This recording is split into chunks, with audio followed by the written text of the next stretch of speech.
Jerry, ano na ang update sa nangyaring sunog sa Albay at kumusta yung mga residenteng nasunugan?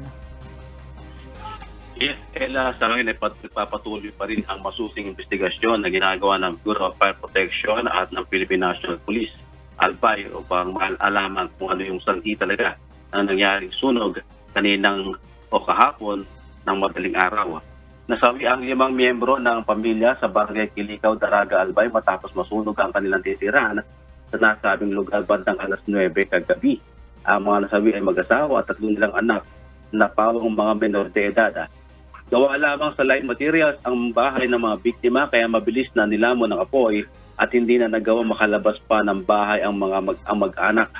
Ayon kay Barangay Kagawad Harim Barangkil, naapula ang apoy 1:30 kaninang madaling araw.